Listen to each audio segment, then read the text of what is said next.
नमस्कार. श्री स्वामी समर्थ. माझ्या चॅनलमध्ये तुमचं सर्वांचं खूप खूप स्वागत आहे. पितृपक्ष सुरू आहे.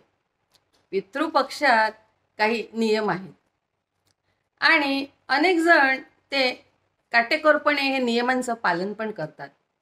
पितृपक्षामध्ये पितरांच्या आत्म्याच्या शांतीसाठी श्राद्ध केले जाते आणि हे श्राद्ध पितरांच्या मृत्यूच्या तिथीनुसार केले जाते.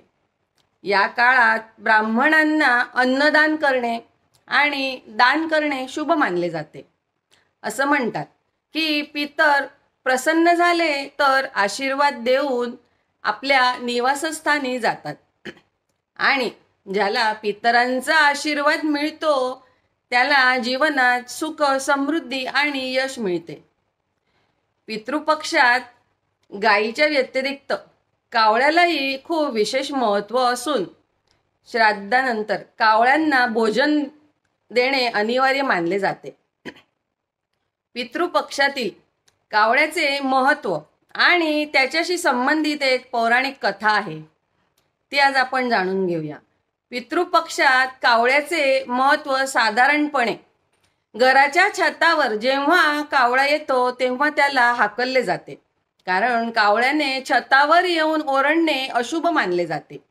पण पितृपक्षात लोक कावळ्याची आतुरतेने वाट पाहतात आणि त्याला खाऊ घालतात. श्राद्धाच्या वेळी ब्राह्मण आणि पितरांना भोजन देण्याबरोबरच कावळ्याचा पण एक भाग अन्नाचा काढला जातो. असे म्हटले जाते की कावळ्यांना भोजन दिल्यास श्राद्धविधी तेव्हा पूर्ण होते आणि पितरांच्या आत्म्याला शांती मिळते. पौराणिक मान्यतेनुसार पितृपक्षात पितृ कावळ्याच्या रूपात पृथ्वीवर येतात. पितृपक्षातील कावळ्याशी संबंधित एक पौराणिक कथा आहे. पौराणिक कथेनुसार इंद्राचा मुलगा जयंत हा कावळ्याचे रूप धारण करणारा पहिला होता. ही कथा त्रेतायुगाशी संबंधित आहे, जेव्हा भगवान श्रीराम पृथ्वीवर अवतरले. तेव्हा त्यावेळी जयंतने कावळ्याचे रूप धारण करून माता सीतेच्या पायाला चोच मारली.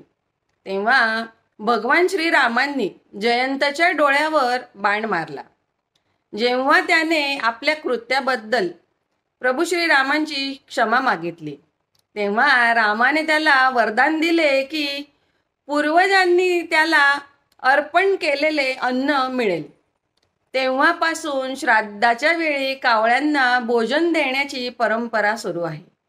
यामुळेच पितृपक्षात श्राद्ध करताना कावळ्यांना प्रथम भोजन दिले जाते.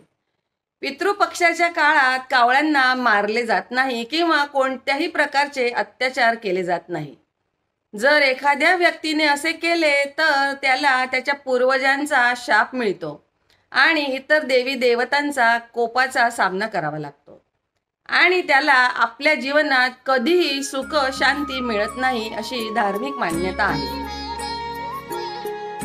तरी ही अशी कावळ्याची ही कथा आहे. माझी माहिती आवडली असेल तर लाईक करा आणि माझ्या चॅनलला सबस्क्राईब करा. कमेंटमध्ये श्री स्वामी समर्थ लिहा. श्री स्वामी समर्थ.